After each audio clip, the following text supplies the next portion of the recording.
Сәлеметсіздер ме, құрметті әріптестер? Мен сіздермен Padlet тақтасын қалай қолдану керектігі жөнінде көрсетіп өтейін. Ол үшін сіздер Google браузерына padlet.com деп жазып, тіркелулеріңіз қажет. Мен бұл бағдарламаға тіркелгендіктен бірден сіздерге сабақтың қалай құру керектігін көрсетіп өтейін. Жаңа сабақты құру үшін создать доску батырмасын басуымыз қажет. Міне, ең маңыздысы настройка деген жерді басып, сабақтың тақырыбын жазып аламыз. Мен уақыт кетірмес үшін бірден жазып қойдым. Название деген жерге сабақтың тақырыбын, описание деген жерге сабағымыздың мақсатын жазып қоямыз.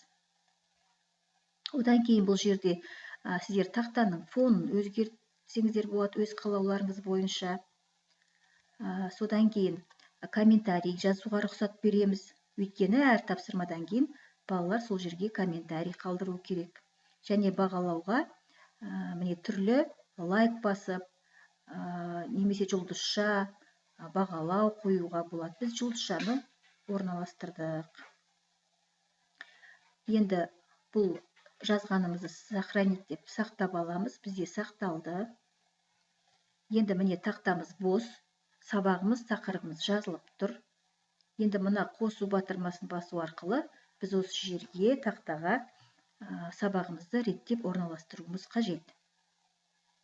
Ол үшін осы жаңа тақырыпқа байланысты жұмыс үстеліндегі жаңағы слайдымызды орналастыруға болады. Атам төрде отырады.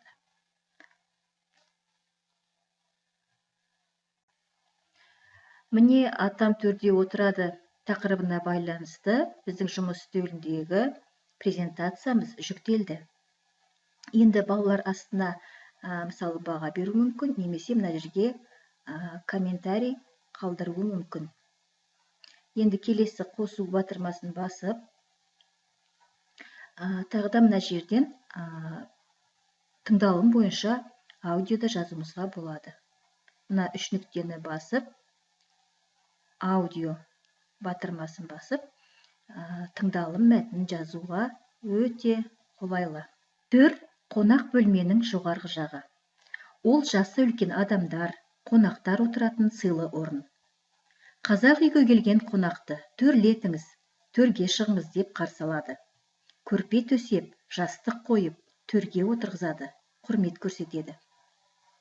Қазақ халқында дастарханға үлкендерден бұрын отыру ұят саналады. Себебі алдымен ақсақалды ата мен ақшашты әжені сыйлап, төрден орын береді. Үлкен кісілер көпті көрген сыйлы кісілер. Қазақта төріңнен қарт кетпесін деген сөз бар. Себебі қарт тілегін айтып, батасын береді. Төрде қарттар, одан төмен жастар отырады. Міне осылай біз аудиомызды сақтаймыз. Бірінші тыңдап көруімізге де болады.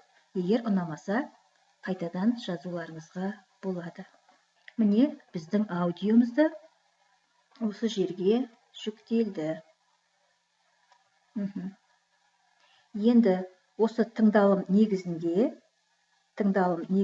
тапсырма беретін болсаңыздар, тағы да қосу батырмасын басу арқылы тағы да қосуға болады. Міне осы жерге тыңдалым мәтіні бойынша тестті орындай.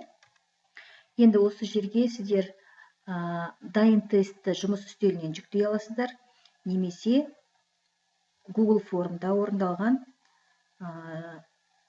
сілтемені де қоюға болады екен. Құрметті әріптестер, жаңағы тыңдалым мәтіні бойынша тест Google формдағы құрастырылған тесттің сілтемесін мына жерге орналастырдық.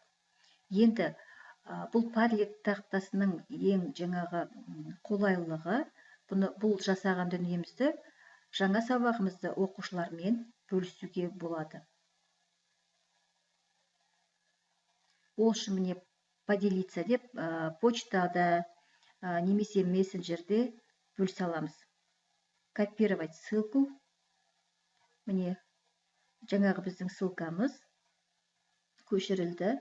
Енді осы көшірілген ссылканы WhatsApp желісінде немесе Телеграмда, мысалы, сыныбымызбен бөлісуге болады.